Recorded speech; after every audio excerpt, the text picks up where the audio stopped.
Bonjour à tous. Je vous propose de rester en ligne quelques instants avant de débuter ce webinaire afin de permettre à tout le monde de pouvoir se connecter tranquillement et correctement. Donc, il est 10h30, je vous propose d'attendre 10h31 ou 32, le temps que le compteur monte encore un petit peu.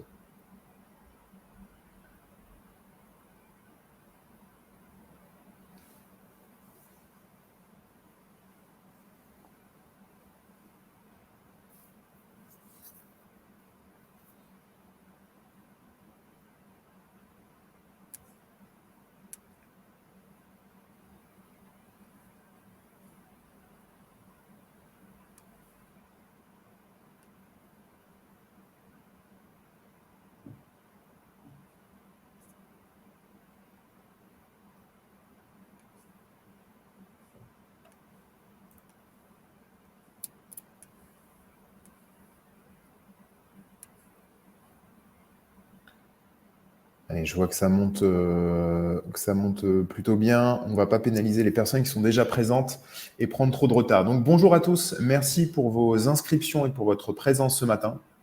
Donc, je suis Geoffrey Fossier, je suis directeur marketing chez Hawk et je suis ravi de vous accueillir pour ce webinaire Hawk Spotlight qui est dédié au Media Planning DOH 3.0 et réalisé notamment en collaboration avec notre partenaire Broadsign.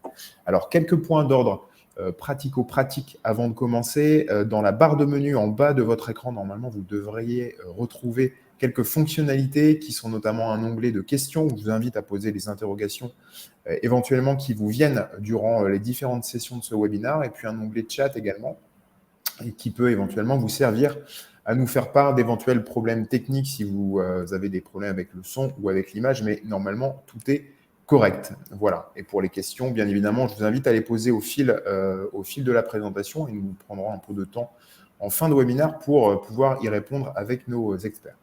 Alors, pourquoi cette mention de 3.0 dans le titre de ce webinaire? Tout simplement parce qu'aujourd'hui, de nouveaux outils émergent à l'image de ce que Hawk peut proposer, avec notamment pour objectif de simplifier la construction des plans médias DOH, mais aussi vous faire gagner du temps et de l'efficacité au quotidien. Alors, sans plus attendre, je vous propose que l'on plonge dans l'agenda de ces 40 prochaines minutes ensemble. Nous allons rentrer dans le vif du sujet, notamment avec une présentation d'un outil qui s'appelle DOH Planner, qui est un outil de media planning DOH, qui est directement disponible dans Hawk DSP. Et c'est notamment Sarah Bachiri, qui est Head of Ad Operation France et Belgique chez Hawk, qui vous présentera l'outil, les fonctionnalités et quelques cas d'usage. Bonjour Sarah et merci pour ta présence ce matin. Bonjour Geoffrey, merci. Nous accueillerons ensuite avec plaisir donc Alexis Koulibaly qui est Programmatic Team Lead IMIA chez Broadsign et qui nous dévoilera notamment les bonnes pratiques, quelques beaux conseils pour réussir les activations DOH, que l'on parle de contexte, d'audience planning ou encore lorsque l'on souhaite potentiellement combiner plusieurs objectifs marketing dans une seule et même activation DOH. C'est Alexis qui se chargera donc de nous divulguer ces bons conseils. Bonjour Alexis et merci d'avoir accepté notre invitation. Bonjour à tous et merci pour l'invitation. Et enfin, en dernière partie, nous recevrons donc Mehdi Haroussi, qui est directeur Publisher et Customer Success chez Hawk et qui vous parlera de DOH, bien évidemment, parce que c'est le thème de cette matinée, mais pas que. En effet, Mehdi prendra quelques instants pour vous expliquer comment augmenter la résonance, l'impact, l'efficacité de votre campagne DOH avec d'autres supports, d'autres écrans, d'autres médias comme le display mobile, comme l'audio digital ou encore la télé, afin de gagner en efficacité et transformer vos campagnes DOH mono-device en campagnes omnichannel beaucoup plus percutantes. Bonjour Mehdi et merci à toi pour ton temps ce matin. Bonjour Geoffrey, bonjour à tous. Donc, sans plus attendre, je vous propose que l'on rentre dans le cœur de cette toute première partie de webinaire et je te laisse la main, Sarah, qui va notamment vous présenter donc notre outil DOH Planner directement intégré dans le DSP et ça vous permettra de voir un peu toutes les fonctionnalités de cet outil et comment celui-ci peut être utile au quotidien pour bon nombre de personnes, que vous soyez trader ou que vous soyez potentiellement même acheteur OH. Sarah, je te laisse la parole. Merci Geoffrey. Bonjour à tous, je suis ravie d'être là avec vous. Donc, comme vous l'a dit Geoffrey, de mon côté, en fait, je gère toute la partie opérationnelle chez Hawk. Ce que je vais faire, je vais vous partager mon écran. Tac.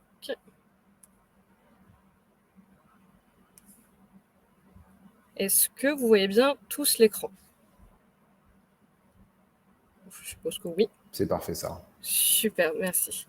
Alors ici, comme vous voyez, on est sur un module qui est divisé en devices et ça va être l'occasion de vous montrer justement le module dédié au media planning DOH. Donc ici, c'est toute une partie où l'on peut rentrer les différents deals après avoir pu travailler sa recommandation. Donc vous voyez, ça se présente comme une carte en fait interactive où je peux aller avoir différentes informations selon, on va dire, 3 grands groupes de typologie de ciblage. Un premier qui est en fait contextuel, où je peux aller voir mes différents éditeurs partenaires. Vous voyez ici la liste non exhaustive. Si je veux me concentrer sur justement les éditeurs qui sont en France, je sélectionne la France. Donc là, vous voyez, on a un petit focus sur la France. Les informations à droite se sont mises à jour selon le critère que j'ai sélectionné. Donc ce sont les infos basées sur une semaine. Je peux également de nouveau voir mes éditeurs qui sont dédiés sur la France. Imaginons, je veux m'intéresser à certains éditeurs. Par exemple, Do You Like qui est dédié sur les commerces de proximité. Je peux également aller m'intéresser à Clear Channel et par exemple JC Deco Airport. Là de nouveau, mes informations se mettent à jour selon les critères que j'ai sélectionnés. Je peux également aller voir quel type d'écran sont en fait disponibles via les éditeurs sélectionnés. Par exemple, ici, en retail, je peux voir que je vais avoir des écrans dans des supermarchés, dans des centres commerciaux. Derrière, si moi de mon côté, je veux pouvoir diffuser une campagne DOH autour de certains points d'intérêt, ce que je peux faire sur Hawk, c'est je peux uploader la liste de mes points d'intérêt autour desquels je souhaite diffuser dans un rayon défini. Donc ça peut être 500 mètres, 1 km, 5 km, que je vais pouvoir retrouver ici, dans cette partie GPS list. Donc là, je sélectionne ma petite liste. Ici, vous voyez de nouveau la carte s'est mise à jour. Je peux voir les éditeurs qui sont disponibles à proximité de mes points d'intérêt. De nouveau, je peux voir quels types de créatives tailles sont disponibles et les types de venues, donc les types d'écran. Derrière, ça va me permettre également de pouvoir construire ce qu'on appelle les campagnes DOH to Store. C'est-à-dire, je diffuse autour de panneaux qui sont à proximité de mes points d'intérêt. Derrière, quel est l'impact dans ces points d'intérêt? Est-ce que justement, les gens, après avoir vu les pubs sur les panneaux, se dirigent en point de vente ou non? Pour ce faire, sur Hawk, je vais montrer un exemple en fait d'une visualisation de map que l'on peut avoir sur le DSP. Ici, je vous prends l'exemple d'un point de vente. Donc ici, on veut avoir un point de vente qui est situé sur Paris. Je peux voir les écrans autour desquels j'ai pu diffuser. Et je peux voir pour chaque écran s'il a pu me générer ou non une visite ou plusieurs. Je peux voir ça pendant la campagne et également post-campagne. Pendant la campagne, si jamais je veux par exemple faire des réallocations budgétaires.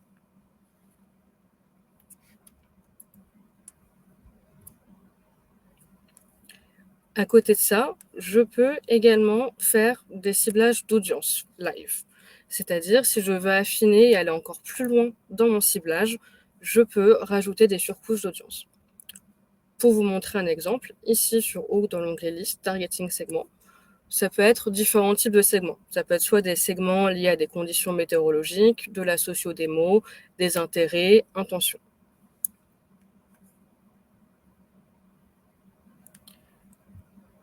Imaginons, je reprends ma liste de points de vente autour desquels je souhaite diffuser. J'aimerais bien avoir un peu plus de détails sur ce que j'ai sélectionné. Ici, je vais avoir un récap des éditeurs qui possèdent des écrans à proximité. Je peux télécharger toutes les infos Ici, je vous montre l'Excel. L'Excel se divise en 2 grandes feuilles. Une première feuille brute où vous allez avoir toutes les infos de tous les panneaux, c'est-à-dire les ID des panneaux, via quel éditeur, leur date longue, leurs adresses, la typologie du panneau.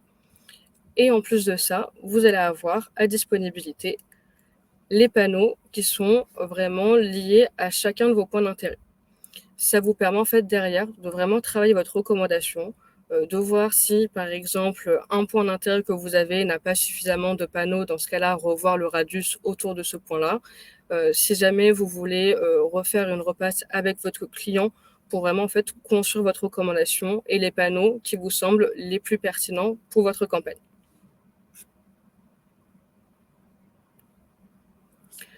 Une fois que j'ai pu sélectionner mes panneaux, voir ça avec mon client, je peux procéder à ma demande de deal. Donc, directement depuis la plateforme, j'ai un formulaire que je peux remplir.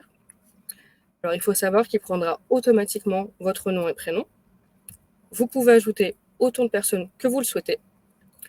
On vous recommande toujours de laisser notre équipe publisher en copie qui pourra toujours vous assister et vous aider, vous accompagner sur la construction de ces deals. Je sélectionne l'annonceur pour lequel je souhaite faire cette campagne, cette activation.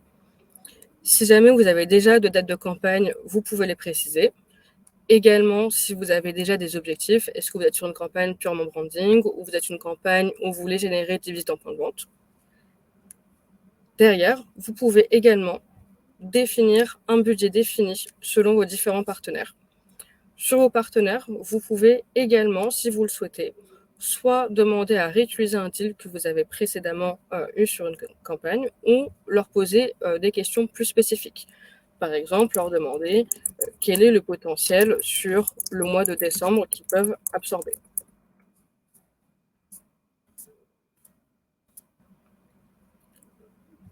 En allant sur suivant, donc, je vous ai parlé des audiences live que vous pouvez ajouter sur vos activations DOH. Il faut savoir que les éditeurs peuvent également, de leur côté, ajouter des ciblages.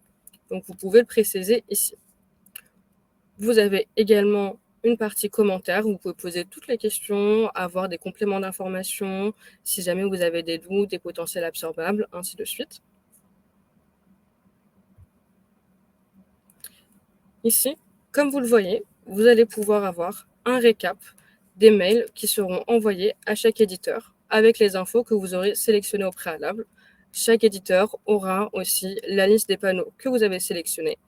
Et vous voyez, alors moi, excusez-moi, la plateforme est en anglais de mon côté, mais vous aurez aussi un petit rappel des specs tech liés aux panneaux que vous aurez sélectionnés. À la toute fin, vous pourrez cliquer sur le bouton « Envoyer » et ça vous générera toutes vos demandes de deal. Alors moi, bien sûr, je ne vais pas le faire, sinon ça va réellement envoyer une demande. Mais voilà, dans sa globalité, comment construire ses recommandations et derrière construire ses campagnes en DOH. Il faut savoir que cet outil que vous voyez ici, c'est un outil qui est en constante évolution, dans le sens où nous fonctionnons sur des systèmes de sprint, où nous allons à chaque fois ajouter des nouvelles fonctionnalités. Là, par exemple, on va venir enrichir de plus en plus toute la partie audience. On va pouvoir permettre de modifier directement via la map interactive les radius de nos listes de points d'intérêt et aussi sur le plus long terme, par exemple, pouvoir filtrer directement via la map par objectif. Est-ce que pour le moment ça paraît clair pour tout le monde ? Je pense que c'était clair, Sarah. Merci beaucoup. Ce qu'on va faire, c'est qu'on va proposer aux personnes qui ont éventuellement des questions de les poser directement dans l'onglet et puis on s'accordera quelques instants en fin de session pour pouvoir y répondre. Super. Parfait. Merci beaucoup. Merci à toi pour cette présentation et pour ces cas d'usage. Si je résume, on a ici un outil qui est quand même assez essentiel pour tous les traders DOH qui souhaitent gagner du temps. On l'a vu avec notamment de l'automatisation de demande de deal, qui souhaitent gagner de l'efficacité dans la construction des plans médias avec notamment cette capacité à identifier, visualiser, sélectionner un par un les panneaux les plus affinitaires en fonction d'objectifs, en fonction d'audience. Et on peut même dire finalement que c'était un outil qui pourrait même être utile pour les entités OOH finalement, tant il permet finalement d'avoir une exhaustivité des différents panneaux accessible en fonction de la géolocalisation, de points d'intérêt, d'audience, etc., etc. Donc, je vous propose maintenant de passer à la seconde partie de ce webinaire et de laisser la parole notamment à Alexis, qui va notamment vous partager les bonnes pratiques, les bons réflexes, quelques bons conseils à avoir lors de la construction de votre stratégie DOH. Alexis, avant d'entamer cette seconde partie, je te laisse peut-être rapidement te présenter pour les personnes qui ne te connaissent pas et pour celles éventuellement qui ne connaissent pas non plus Broadsign. Merci beaucoup Geoffrey, avec plaisir. Donc juste pour me présenter en quelques mots et présenter Broadsign, donc je suis Alexis, je suis basé à Amsterdam, mais mon équipe et moi-même en fait s'occupent de toute la partie programmatique, de toutes les activations programmatiques pour la région IMIA, donc la France bien sûr y compris. Et dans mon équipe en fait on s'occupe à la fois d'aider les régies publicitaires à s'intégrer le mieux possible, à utiliser le mieux possible le SSP Broadsign Reach. Et de l'autre côté, bien sûr, d'aider les DSP, les agences, les annonceurs à créer leur média plan, à créer leur stratégie pour chaque campagne. Et c'est pour ça qu'aujourd'hui, on va parler notamment du média planning, parce que notre équipe, elle est là aussi pour ça, c'est-à-dire de quelles sont les meilleures pratiques, quelles campagnes mettre en place, quelle stratégie activer à quel moment, en fonction des objectifs du client. Donc ça, c'est voilà, l'équipe Broadsign Reach à votre disposition sur la France. Et Broadsign, un peu dans la globalité, en quelques mots, Broadsign, c'est tout simplement le leader du DOH dans le monde. Depuis maintenant quasiment 20 ans, on travaille avec toutes les régies et on représente à peu près 70% du marché. Donc bien sûr, on fait plein de choses à Broadsign, on ne fait pas que de la programmatique, mais voilà, on travaille avec les régies main dans la main depuis très très longtemps. Et puis bien sûr, depuis maintenant 5 ans sur la partie programmatique, où on essaie de créer la meilleure plateforme à la fois pour les régies publicitaires et pour les DSP. Tout ce que vous venez de voir, notamment dans l'outil de média planning de Hawk, on travaille main dans la main avec eux pour amener le plus de data possible. Et quand il y a des emails qui sont envoyés, nous, on travaille aussi, on est en copie, on est là pour mettre en avant toutes les stratégies programmatiques DOH. Donc, on travaille tous ensemble. Donc, le premier point que je voulais faire aujourd'hui, avant de parler vraiment cas pratique et média planning, c'était vraiment de se dire, OK, le DOH, c'est un médium en programmatique qui est un peu nouveau et quels sont les points essentiels à savoir pour le DOH. Alors, ce n'est pas un média qui est compliqué ou complexe à activer, mais comparé à tous les autres médias que vous utilisez en permanence, que ce soit du mobile, du web et autres, le DOH a quelques particularités qu'il faut savoir quand on veut mettre en place des campagnes. Le premier point, c'est le DOH, c'est un média qui est urbain et périurbain à, on va dire, 80-90%. Tous les inventaires disponibles sont soit à l'intérieur des villes ou à l'intérieur des bâtiments ou vraiment juste en périphérie des villes. C'est très, très rare d'avoir un écran au milieu de nulle part sur une route.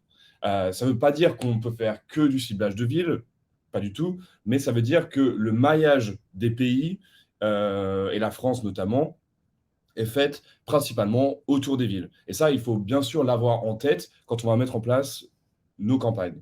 Bien sûr, il y a certains types d'écrans particuliers qui permettent d'avoir des maillages plus fins, notamment tout ce qui est station essence, aire de repos, etc. Parce que forcément, leur but est d'avoir ce maillage plus fin. Mais en général, la plupart des écrans vont être dans les milieux urbains. Le deuxième point, et je pense que vous l'avez entendu pas mal de fois, c'est le DOH, c'est là pour cibler les moments de vie. Et ce qu'on se dit en fait par cibler les moments de vie, c'est juste, OK, si je prends un écran particulier, on va dire un écran dans le métro, si je prends un écran dans le métro, en fait, quels sont les moments de vie qui va se passer autour de cet écran? Si on regarde entre 7h du matin et 9h du matin, on a toutes les personnes qui vont au travail. Après, passer 10h du matin, les gens ne vont plus vraiment au travail. Ça va être des touristes qui vont passer dans le métro ou des personnes qui ont une flexibilité dans le travail, etc. etc. Et le soir, on va avoir les gens qui rentrent du travail, etc. Et la nuit, forcément, potentiellement, des gens qui sortent, qui vont au restaurant, etc. Donc, c'est là où se dire que chaque écran, en fait, tout au long de la journée, ou même en fonction des saisonnalités, il va toucher des moments de vie différents sur des audiences différentes. Et vous allez le voir juste après, au niveau média planning, ça fait tout un sens. Ensuite, bien sûr, le DOH, c'est un média qui est sans cookies, donc ça ne nous empêche pas de faire de très belles campagnes, mais la réflexion est totalement différente par rapport au web, par rapport au mobile, qui va peut se dire, OK, on va toucher une personne, on va savoir que c'est un homme, une femme, etc., etc. Même si on sait que ces règles sont en train de changer, néanmoins, le DOH, un média sans cookies, donc si on essaie de toucher les hommes de 45 ans qui perdent leurs cheveux, c'est compliqué. Ensuite, on est sur un média one-to-many. Pareil ici, par rapport aux audiences, c'est très très important de penser à ça, comparé aux médias one-to-one, comme le mobile, comme le web, etc. Parce qu'on va se dire, one-to-many, devant un écran, on va toucher toujours plusieurs personnes et pas une seule personne. Donc c'est impossible, quasiment impossible, de faire un ciblage captif sur cible. Mais en fait, ce n'est pas vraiment ça qu'on recherche. Notre but, c'est toucher le plus de personnes possible, d'avoir un reach fort, faire des campagnes branding, drive to store, etc. Et de toucher une audience différente et mixte. Et finalement, le DOH, c'est un média premium. Ce n'est pas forcément pour dire que les autres médias ne sont pas premium, mais c'est plus pour dire que l'inventaire est fini en DOH. On a un nombre maximum d'impressions sur un écran par jour qui va être limité et ce qui va donner toujours ce côté premium au DOH comparé au web qui va être beaucoup plus profond en termes de nombre d'impressions, en termes de diffusion. Voilà, les limitations sont généralement assez faibles pour ce type d'activation. Donc, le premier cas pratique, et je pense le plus important, c'est là où je vais passer le plus de temps, c'est tout ce qu'on appelle le ciblage d'audience contextuelle. Et là, c'est exactement le premier point que je vous disais tout à l'heure, c'est en fonction de la localisation de l'écran, en fonction de la catégorisation de l'écran, de sa ville, du moment où on va diffuser sur cet écran-là, on va toucher des audiences différentes. Et ce qu'on veut dire par là, c'est un ciblage des inventaires adaptés permettant de toucher la cible en fonction des environnements et des moments de vie. Donc, quand on va créer une campagne avec une certaine cible, on va essayer de déterminer quels sont les comportements de cette cible et où je vais trouver et à quel moment je vais trouver cette cible avec tous les inventaires que j'ai disponibles. Et bien sûr, là, on est vraiment sur de la réflexion. On essaye de trouver les bonnes pratiques, même on rentre parfois dans le cliché en se disant, OK, où est-ce que je vais trouver les hommes, où est-ce que je vais trouver les femmes et comment je vais activer ma campagne pour les toucher le mieux possible. Et une chose importante avant de vous donner quelques exemples, ici, ça va être que quand on essaie de faire un ciblage contextuel, on peut toujours aller très, très, très, très, très loin dans la réflexion. On peut s'y perdre, on peut y passer des heures. Les meilleures pratiques, c'est de se dire, OK, on essaie de ne pas trop rentrer dans le détail. On peut bien sûr essayer de trouver les choses et les ciblages qui font sens, mais essayer de se dire que de cibler un homme très particulièrement à une localisation précise, généralement, même si ça fonctionne, ça va nous donner 3 impressions et ça va être très compliqué à mettre en place. Donc, pour vous donner quelques exemples sur le ciblage contextuel, c'est vraiment ce que je veux dire par cela. Je vais prendre par exemple les familles. Comment on essaye de toucher les familles? C'est une audience qui revient souvent dans tous les briefs. Et comment on essaie de toucher les familles en DOH? Donc, bien sûr, il y a énormément d'exemples. Je vais vous en donner quelques-uns, mais c'est juste pour vous montrer la réflexion. Donc, moi, à chaque fois que je vais recevoir un brief pour cibler les familles, généralement, je vais me dire, donc les familles, généralement, ont des enfants, forcément, parents-enfants. Donc, il y a l'utilisation de la voiture qui est plus forte que chez les jeunes actifs à Paris. C'est des gens qui se déplacent beaucoup, notamment pour aller au travail, pour emmener les enfants à l'école, et ce genre de choses. Et c'est des gens, généralement, qui vont avoir des sorties plaisir, notamment le week-end. Donc, voilà 3 idées qu'on peut avoir sur la famille. On peut en avoir plein d'autres, mais j'imagine que celles-ci font plus ou moins sens pour tout le monde. Donc, comment on va essayer de les toucher? On peut essayer d'ailleurs de les toucher, par exemple, tous les écrans de route sur les tranches horaires. Je vais au travail, donc 7h, 10h, et on va dire 16h, 19h. Et je vais au travail, j'emmène les enfants à l'école, tous les écrans de route, partout en France. Généralement, les gens qu'on va toucher, principalement, vont être des parents, parce qu'ils amènent leurs enfants à l'école ou ils vont au travail. Et ça, forcément, ça fait sens, c'est logique pour tout le monde et c'est ça qu'on appelle le ciblage contextuel. Donc, bien sûr, on ne peut pas prouver via un cookie ou ce genre de choses qu'on va toucher les familles, mais je pense que la plupart des personnes qui vivent en France peuvent se dire clairement, l'index familial sur ces tranches horaires-là est très fort. Pareil pour tout ce qui est, on va prendre un autre exemple, les centres commerciaux.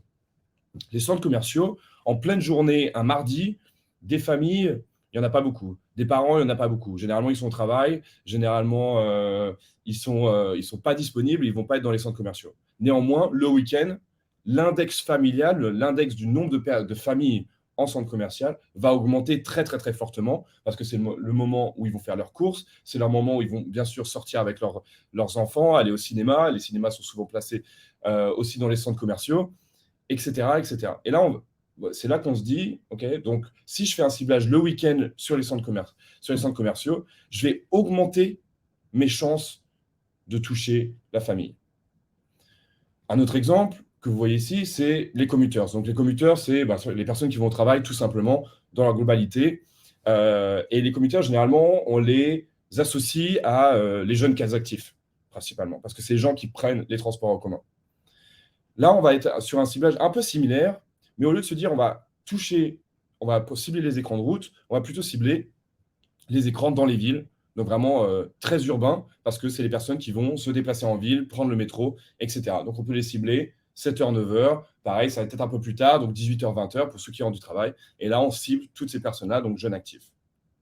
Et un autre exemple sur la jeunesse, qui va être, OK, à quel moment on va trouver la jeunesse? On peut revenir par exemple sur les centres commerciaux et se dire, les centres commerciaux, en fin de journée, on va avoir peut-être à partir de 17h, la jeunesse qui sort du travail, qui sort des études et qui va passer dans les centres commerciaux, ou plein d'autres exemples comme ça. Donc ça, c'est vraiment quelques exemples pour vous dire comment réfléchir sur le ciblage contextuel.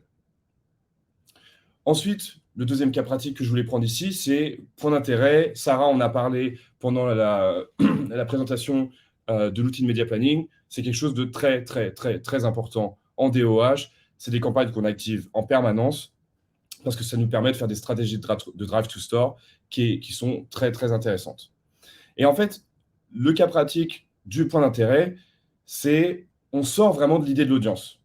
Donc, c'est ça, un point important, c'est vraiment toujours sortir de l'audience et se dire, OK, si j'essaye de cibler quelqu'un en faisant une audience en faisant du point d'intérêt, en fait, je fais du contextuel.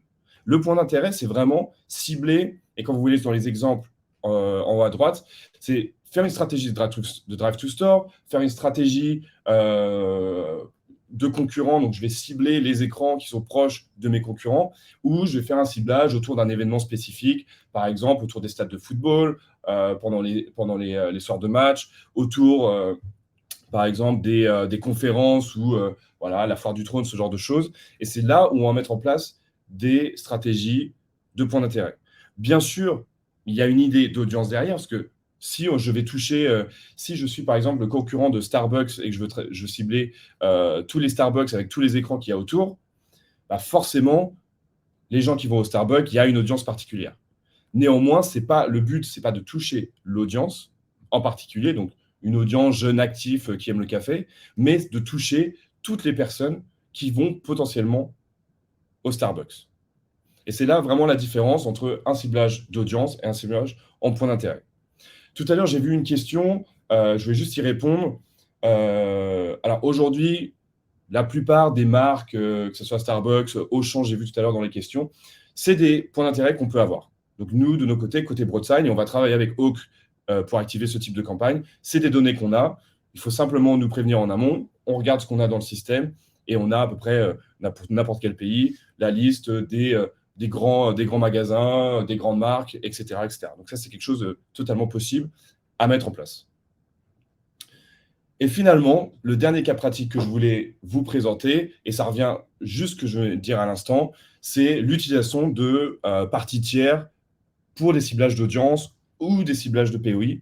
Donc ici, il n'y a pas grand-chose à dire, juste dire qu'il y a pas mal d'outils disponibles sur le marché aujourd'hui. Pour en cibler quelques gros que vous connaissez sûrement, c'est AdSquare qui travaille, vous avez vu d'ailleurs dans l'outil de Media Planning juste avant.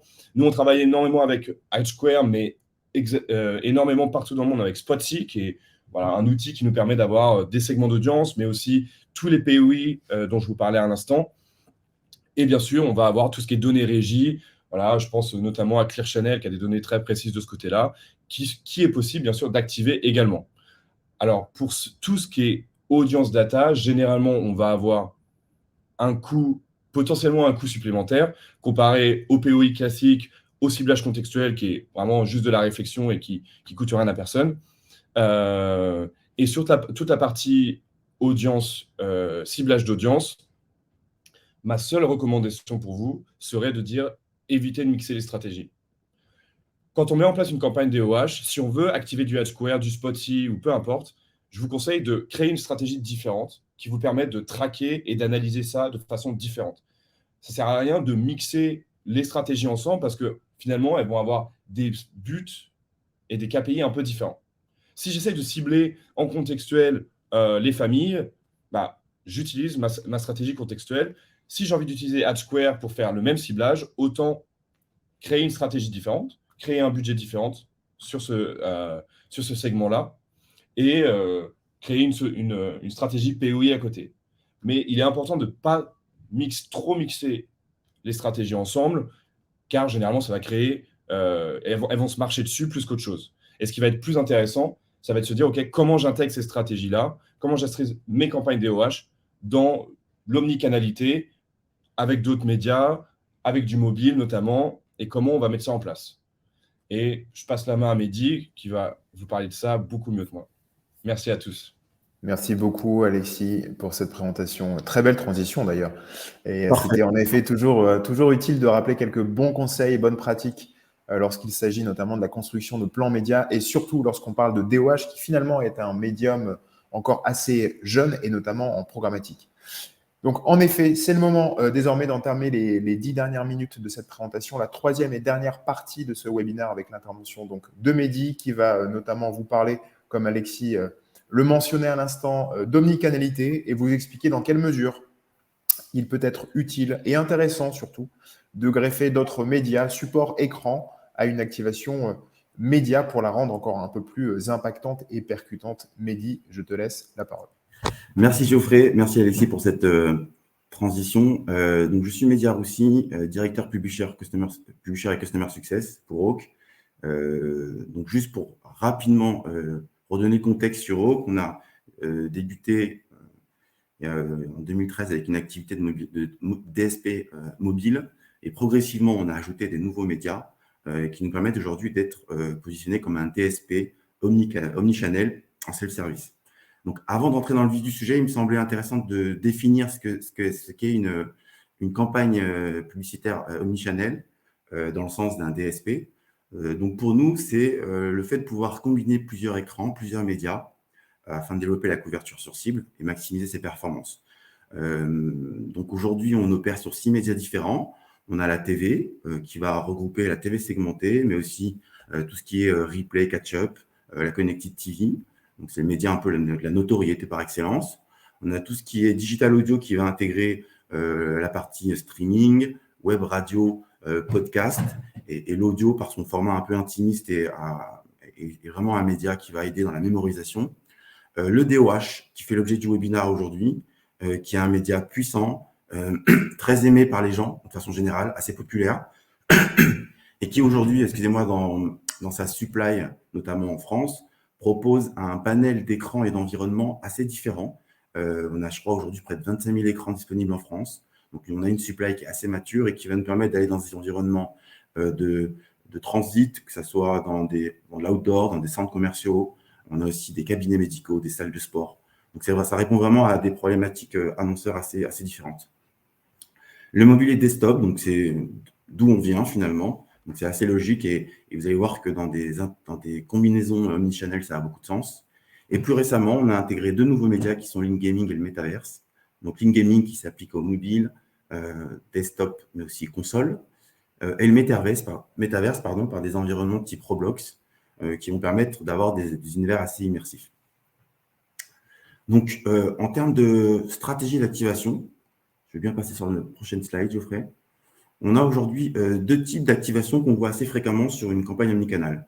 La première va consister finalement à aller dans une logique de couverture sur cible, donc d'aller compléter une approche locale, donc d'une ville et de son agglomération, d'une région ou même de plusieurs points de vente au global, et de la compléter avec d'autres médias pour avoir touché le maximum de points de contact. Donc, j'active mon DOH, je vais activer de la TV en parallèle, du mobile, de l'audio sur une zone pour être certain d'attribuer, d'aller finalement toucher le maximum de points de contact sur des cibles qui peuvent être différentes. On n'adressera pas une cible, enfin on va souvent adresser une cible jeune sur de l'audio, par exemple sur du streaming, et avoir un impact plus généraliste, j'ai envie de dire, sur du DOH outdoor. La deuxième stratégie qu'on voit assez fréquemment, c'est la scénarisation. Donc, j'ai plusieurs médias, mais je vais mettre en place une scénarisation entre eux qui va être orchestrée via des segments, par exemple, ou des triggers, donc dans le cadre de la DCO. Donc, je vais pouvoir définir des scénarios entre eux qui vont permettre d'activer les médias sur le même objectif, ou je peux également ajouter une stratégie de retargeting. Donc, c'est ce qu'on voit assez fréquemment dans les mécaniques qu'on peut mettre en place aujourd'hui, de diffusion sur du DOH. Je recible les personnes exposées ensuite sur du mobile ou sur du display, soit pour emmener un utilisateur en point de vente. Donc là, j'aurai un asset créatif pour DOH, un autre sur le mobile avec une créa, par exemple, qui me donnera le point de vente le plus proche, soit pour renforcer le message publicitaire avec des créas qui vont permettre de renforcer, de mesurer finalement l'engagement via du clic, via des visites sur site. Voilà, vraiment d'utiliser ce média mobile finalement comme un KPI supplémentaire. Donc, on l'a vu tout à l'heure avec Sarah et avec Alexis. Je vais un peu paraphraser ce qui a déjà été dit, mais ce qui est important dans un dispositif, dans une campagne omnichannel, c'est déjà de définir un objectif commun pour tous les médias. Donc, vous avez la possibilité, bien entendu, de pouvoir récupérer chaque stratégie média de façon silotée et de piloter vos objectifs pour chacun, et vous aurez le mérite à la fin d'avoir une plateforme unique sur laquelle vous pourrez tout regrouper. Mais pour piloter un dispositif omnichannel dans sa globalité, le mieux, c'est de définir un ou deux objectifs qui va permettre de piloter tous les médias et de pouvoir faire des optimisations au cours de campagne. Donc, je définis un objectif qui va être lié à ma livraison ou par exemple à un volume de visites en magasin. Et je sais que c'est ces deux KPI qui me permettent ensuite de pouvoir faire mes optimisations entre les différents médias ou mes différentes stratégies pour piloter cette campagne. Donc ça, c'est le premier point très important, l'objectif. La deuxième va consister à définir son cadre de diffusion. Donc Alexis et Sarah en parlaient parfaitement juste avant, mais l'outil de média planning, c'est aussi une façon finalement de pouvoir définir si on veut une stratégie contextuelle en définissant des environnements de diffusion, si on veut appliquer une stratégie autour de points de vente, en intégrant sa liste des POI et en identifiant les écrans qui sont finalement à proximité de ces points de vente, ou en attribuant une stratégie d'audience. Ce qu'on aime, nous, faire en tant que conseiller, en tant que plateforme, c'est de se dire que c'est bien de confronter des stratégies entre elles et pas de les cumuler, comme le disait Alexis, sur une stratégie d'audience, d'avoir plusieurs segments qui, les uns sur les autres, n'a pas forcément de sens. Autant faire plusieurs stratégies pour voir ce qui fonctionne le mieux et pour être dans une logique un peu d'A/B test pour pouvoir optimiser cette campagne au mieux tout au long et tirer les enseignements qu'il faut. Et le dernier item, bien entendu, c'est la mesure. Donc, comment on va analyser les campagnes dans leur globalité, comment chaque média va contribuer à cet objectif in fine. Et pour ça, je vais vous montrer ce que nous, aujourd'hui, on propose. Donc, sur la notion de mesure, vous allez avoir les KPI assez classiques qui vont être la livraison, le volume de contact, le volume de contact exactement, sur la partie DOH qui sont assez basiques. Ensuite, sur les autres médias, vous pouvez avoir le LTR sur l'audio, le taux de clic sur du display ou de la vidéo. Sur un dispositif campagne omnichannel, ce qui nous semble pertinent, c'est les solutions post-test en haut de funnel. Donc, on a développé une solution qui s'appelle Hawk Survey et qui va permettre finalement de pouvoir mesurer l'impact de votre marque sur la notoriété, sur la perception d'un produit, d'une marque, sur l'intention. Donc, on va pouvoir adresser un questionnaire à des personnes qui ont été exposées. Donc, c'est un questionnaire d'à peu près 8 questions. Vous avez 3 questions qui sont liées au profil, quelques questions liées sur les indicateurs branding que vous voulez mesurer. Et vous avez généralement aussi une dernière question qui peut être un peu optionnelle pour récupérer un peu de l'insight. On va adresser ce questionnaire aux personnes qui ont été exposées, à un groupe de contrôle qui n'a pas été exposé, pour pouvoir mesurer l'incrémental et la valeur. Mais on peut aussi le faire entre les médias, dans les médias entre eux, d'une stratégie omnichannel. Donc, ça veut dire, je regarde les personnes qui ont été exposées à mes 3 médias, si j'ai une campagne qui intègre du DOH, de la vidéo et de l'audio.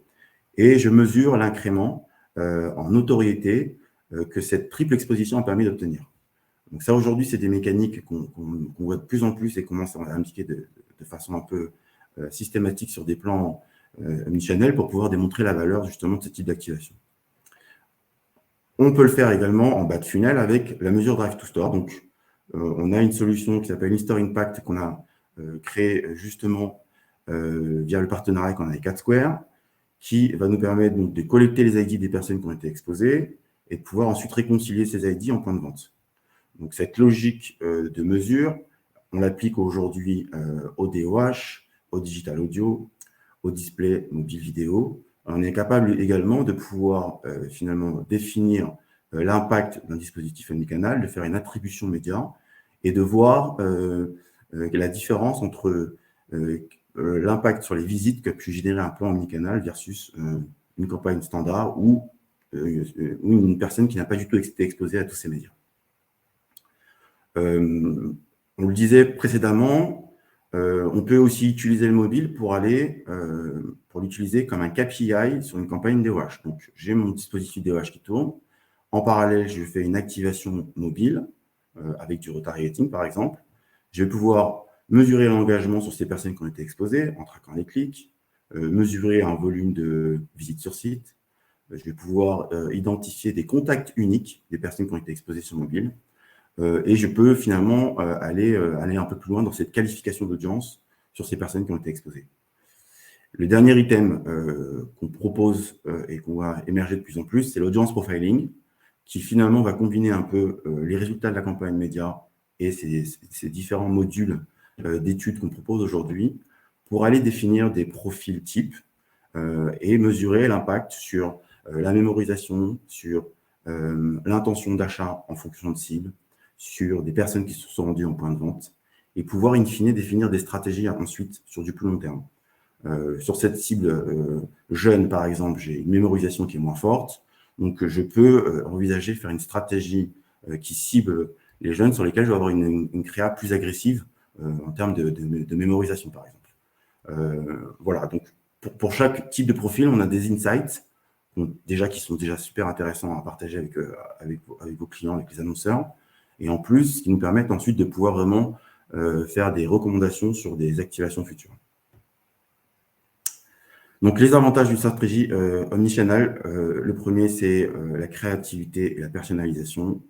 Donc là, on va pouvoir automatiser des règles, tester des choses. Cette logique d'A/B test, elle est importante dans le fait de pouvoir mettre en place des stratégies contextuelles, d'audience, de géoloc. C'est tous les bénéfices du programmatique DOH aujourd'hui de pouvoir le faire. Vous avez cette flexibilité en utilisant une plateforme qui vous permet de pouvoir vraiment tester des dispositifs entre eux et aussi de pouvoir l'automatiser. Donc via notamment de la DCO, en mettant en place des stratégies par média, avec des stratégies créatives qui vont s'enclencher en fonction de triggers, en fonction d'audience, etc.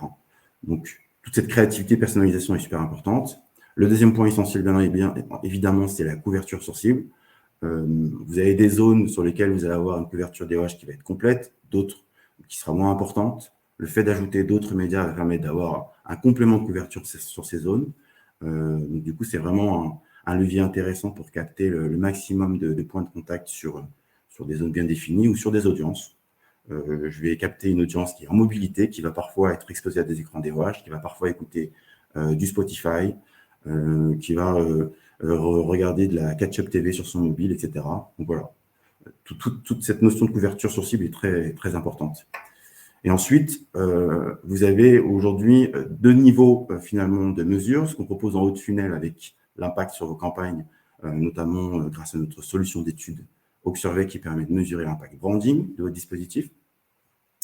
Donc la notoriété, l'intention et surtout de faire cette attribution média qui est essentielle entre les médias et de trouver la meilleure configuration, l'orchestration possible quand vous avez des dispositifs qui sont scénarisés. Et même chose en bas de funnel avec la capacité de pouvoir mesurer les visites générées, mais aussi les visites incrémentales. Et là aussi, définir finalement quel est le meilleur parcours utilisateur pour générer le maximum de visites en point de vente.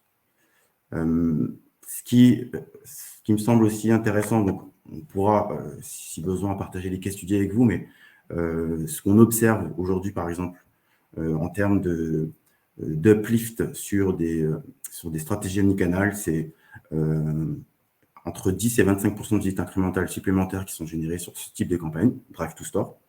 Donc ça, c'est ce qu'on observe aujourd'hui sur les dispositifs qu'on a pu lancer.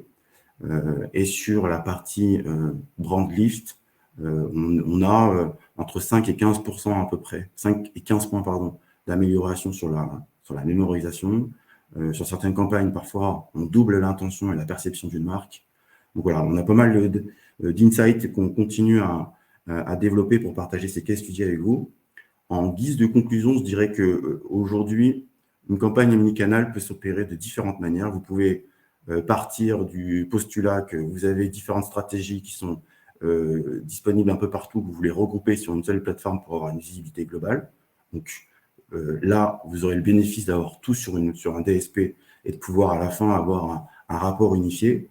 Pour autant, nous, ce qu'on conseille, c'est vraiment de partir dans cette logique d'avoir un KPI, voire deux, unique, ce qui permet de piloter tous les médias au service d'un seul objectif. J'ai mes visites que je veux générer en point de vente et je vais faire des stratégies différentes sur tous les médias pour aller générer ces visites. Au même titre que je veux améliorer la notoriété d'un produit, la mémorisation, voilà. Tout s'orchestrer. Et ce qu'on voit aussi apparaître, et ça sera mon dernier mot, sur les campagnes qu'on a pu opérer, c'est des campagnes avec ce double KPI, branding, performance, qui fait sens en fait sur du DOH. Le DOH a toujours été identifié sur du branding.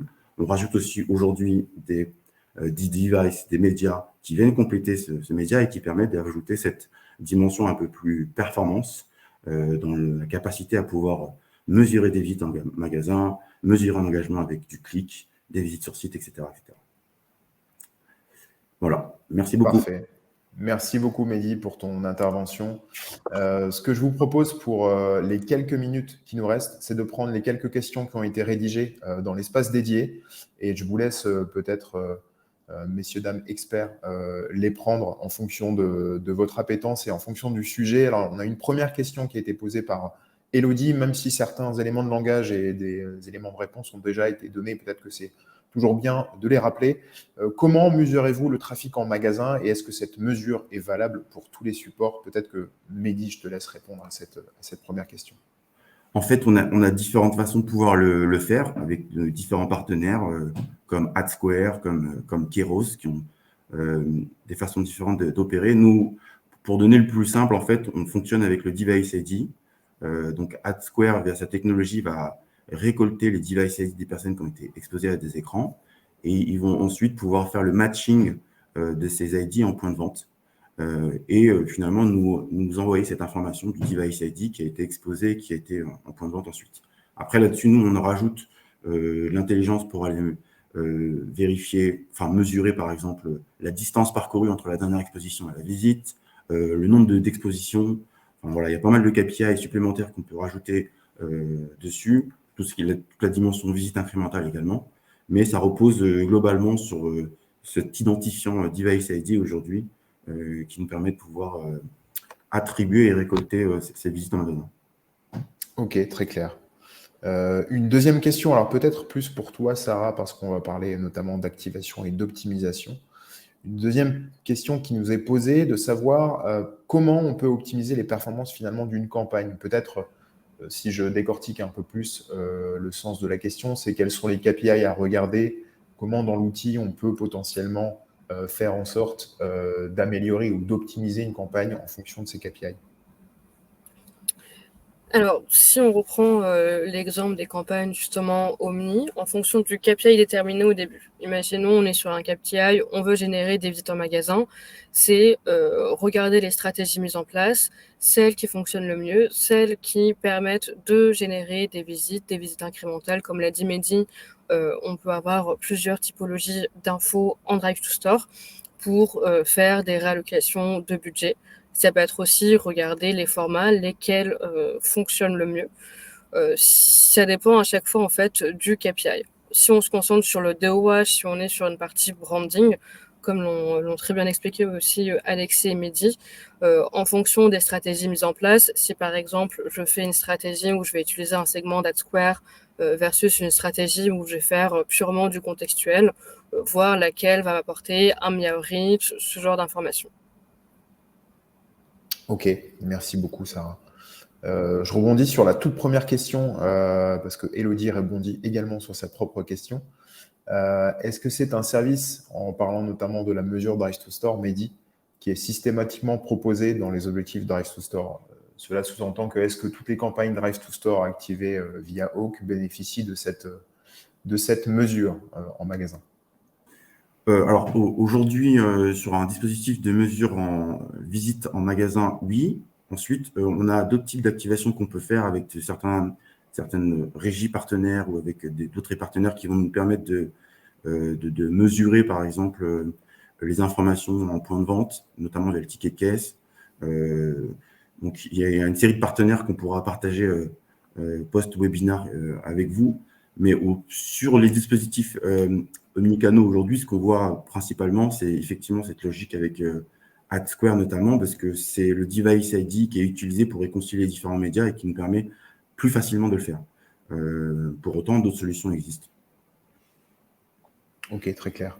Et enfin, peut-être une dernière question avant de terminer ce webinaire, qui était de rappeler un peu peut-être les inventaires DOH disponibles via Hawk. Peut-être que, encore une fois, Mehdi, tu seras le plus à même de répondre à la question. Alors, avec la récente intégration Hivestack qu'on vient de finaliser, on a aujourd'hui toute la supply DOH programmatique disponible en France, Europe, Worldwide, je ne sais pas encore, il nous reste quelques SSP, mais globalement, on a plus d'1 million d'écrans aujourd'hui disponibles au global, worldwide. En France, on est sur 25 000 écrans. Donc, tout ce qui est disponible en programmatique l'est en tout cas via Hawk en France. Ok, très clair. Parfait. Bah, écoutez, je pense qu'on a fait le tour. Merci à tous pour votre présence. Merci bien évidemment à vous, messieurs, dames intervenants, pour votre temps et vos interventions. J'espère que ce webinaire vous a plu, qu'il a été riche en découvertes, en enseignements et que vous avez pu apprendre en effet quelques éléments intéressants durant ces 45 minutes passées ensemble. Je vous donne rendez-vous bientôt parce que l'idée de ces Hawk Spotlight, c'est d'en faire des rendez-vous très réguliers sur des thématiques bien évidemment différentes. Alors, on parlait de DOH aujourd'hui et on parlera certainement d'autres sujets un peu plus tard, comme par exemple, en effet, des sujets peut-être un peu plus liés au Drive to Store, au branding ou à d'autres médias comme le digital audio, par exemple. Voilà, je vous remercie une nouvelle fois tous. Je vous souhaite une très bonne journée et merci encore à vous trois, messieurs, dames intervenants, pour vos présentations de ce matin. Très bonne journée à tous. Merci à tous. Bientôt. Merci, Merci à tous. à bientôt.